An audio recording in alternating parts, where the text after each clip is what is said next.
মা বোনদের দিনই শিক্ষার কোনো সুব্যবস্থা না থাকার কারণে দীর্ঘদিন থেকে চিন্তা করে আসছিলাম যে এই এলাকায় একটি দিনই প্রতিষ্ঠান খুব জরুরি হয়ে গেছে। বর্তমান যে শিক্ষা ব্যবস্থা কার্যক্রম চলছিল, আসলে নারী পুরুষ এক জায়গায় শিক্ষার ব্যবস্থাটা শরিয়া সম্মত নয়। সুতরাং নারীদের আলাদা শিক্ষা ব্যবস্থাই হচ্ছে জরুরি। সেই সুবাদেই আমি এই প্রতিষ্ঠানটি খুলেছি।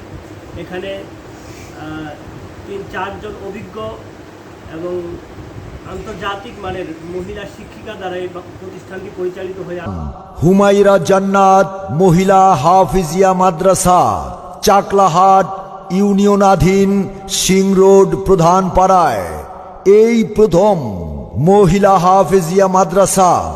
নতুন আঙ্গিকে নতুন রূপে হুমায়রা জান্নাত মহিলা হাফিজিয়া মাদ্রাসার পক্ষ থেকে আপনাদেরকে জানাই সাদর আমন্ত্রণ।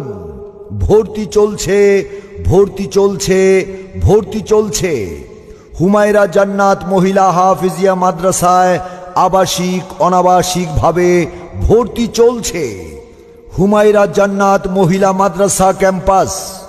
হুমায়রা জান্নাত মহিলা মাদ্রাসার বিভাগ সমূহ: নুরানি বিভাগ, মানসম্মত নাজরা বিভাগ, আন্তর্জাতিক মানের হিফজ বিভাগ, হিফজ রিভিশন বিভাগ, কিতাব বিভাগ, বালিকা শাখা।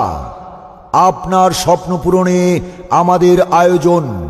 শতভাগ নুরানি ও হিফজ প্রশিক্ষণপ্রাপ্ত শিক্ষিকা দ্বারা পাঠদান, আসাতিজা একরামদের বিশেষ প্রশিক্ষণ, শোনা ও দেখার মনিটরিং ব্যবস্থা, কম্পিউটার সফটওয়্যারের মাধ্যমে প্রতিটি হরফের মাখরাজ ও সিফাত নির্ণয় করে সাউন্ড সিস্টেমের মাধ্যমে বিশুদ্ধ তেলাওয়াত শিখার সুব্যবস্থা, লেখাপড়ার উন্নতিকল্পে ক্লাস টেস্ট, মাসিক, ত্রৈমাসিক ও মডেল টেস্ট সহ পরীক্ষা গ্রহণ, সার্বক্ষণিক বিদ্যুৎ সেবায় নিজস্ব জেনারেটরের ব্যবস্থা।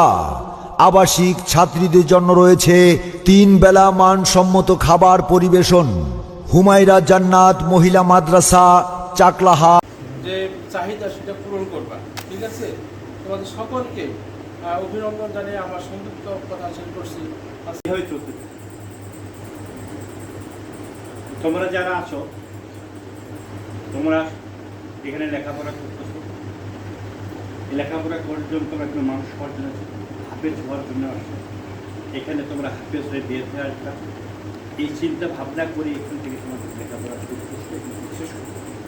আর এখানে যারা আপনারা শিক্ষক রয়েছেন, আমি অনুরোধ করব,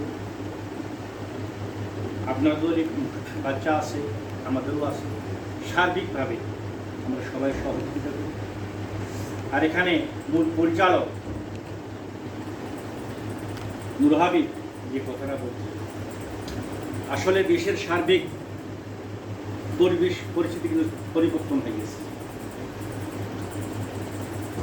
তো যে কথাটা তুমি বলেছো, যে প্রেক্ষিতের কথাটা বলছো, যেহেতু এখানে আমি আছি, ষড়যন্ত্র মানুষ যখন একটা ভালো কাজ করতে দেয় সেটা পিছনে ষড়যন্ত্র হয়, এটা কিন্তু বাস্তব। তো ইনশাল্লাহ আমি যদি হায়াতে বেঁচে থাকি, সব তো মেয়েরা, সব তো মায়ের, তোমরা সবাই তোমার যতটুকু পারি আমি সহযোগিতা করবো।